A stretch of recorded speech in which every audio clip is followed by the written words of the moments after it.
আকাশের মুখ দিয়ে গাঁজা বেরোতে দেখে সাথী আর প্রিয়া দুজনেই অবাক হয়ে গেল। সাথী ভয় পেয়ে কাঁপা গলায় বলল, আকাশ, আকাশ, কি হলো তোমার? চোখ খোলো। প্রিয়া আতঙ্কে বলল, এ কি হলো তোমার? আমি তো কেবল একটু তাড়ি খাওয়াতে গিয়েছিলাম।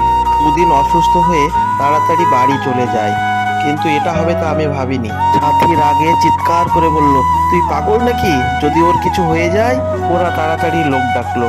গ্রামের কয়েকজন এসে আকাশকে ধরে নিয়ে বাড়িতে নিয়ে গেল। গ্রামের ডাক্তার এসে বলল, তোমরা ভয় পেও না, নেশা একটু বেশি হয়ে গেছে, একটু বিশ্রাম নিলেই ঠিক হয়ে যাবে। সবাই একটু স্বস্তি পেল। রাতে আকাশের জ্ঞান ফিরল।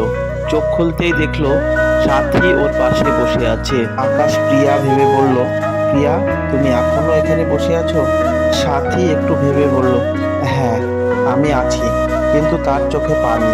আকাশ বলল, আজকে তুমি খুব ভয় পেয়ে গিয়েছিলে, তাই না?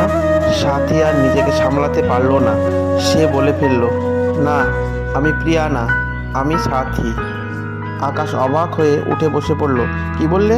তুমি প্রিয়া না, সাথী? ঠিক সেই সময় প্রিয়া ঘরে প্রবেশ করলো। প্রিয়া মাথা নিচু করে বলল, হ্যাঁ আকাশ, সাথী প্রিয়া না, আমি প্রিয়া। আমরা মিথ্যে বলেছি। আকাশ শান্ত গলায় বলল, কেন? প্রিয়া কাঁদতে কাঁদতে বলল, আমি অন্য কাউকে ভালোবাসি। আর নাম রাজ। রাজকে আমি ছোটবেলা থেকেই ভালোবাসি, কিন্তু তোমার সঙ্গে আমার ছোটবেলা থেকে বিয়ে ঠিক করা ছিল, সেই জন্য আমি ভয় পেয়ে বলতে পারিনি। ঘরটা কিছুক্ষণের জন্য নিশ্চুপ হয়ে গেল। তারপর আকাশ একটু হাসলো এবং বলল, তোমরা এই জন্য আমার সঙ্গে এত দুষ্টুমি করছো? প্রিয়া বলল, তুমি রাগ করনি? আকাশ বলল, না, কারণ আমি প্রথম দিন থেকেই বুঝতে পেরেছিলাম। তুমি বুঝেছিলে? হ্যাঁ, কারণ আমি ছোটবেলায় খুব প্রিয়াকে চিনতাম, আর তুমি যখন কথা বলছিলে তখন আমি ঠিক বুঝতে পেরেছিলাম তুমি সাথী। প্রিয়া অবাক, তাহলে কিছু বলনি কেন তুমি? আকাশ সাথীর দিকে তাকিয়ে বলল, কারণ আমি দেখতে চেয়েছিলাম এই মিথ্যের পেছনে সত্যিটা কি আছে। আর একটা কথা, আমি যখন তোমাকে ব্লু ডায়মন্ড হার দিয়েছিলাম তখন সেটা প্রিয়াকে না, সাথীকেই দিতে চেয়েছিলাম। সাথী অবাক, আমাকে? হ্যাঁ, তোমাকে, কারণ এই কয়েকদিনে আমি তোমাকে বুঝতে পেরেছি যে তুমি সত্যি কথা বলতে ভয় পাও না, আর তুমি আমাকে নিয়ে সত্যিই চিন্তা করো। সাথীর চোখে পানি চলে আসলো। আকাশ বলল, যদি চাও সত্যিকারের প্রিয়া হতে পারো তুমি আমার জীবনের। ঘরে সবাই চুপ।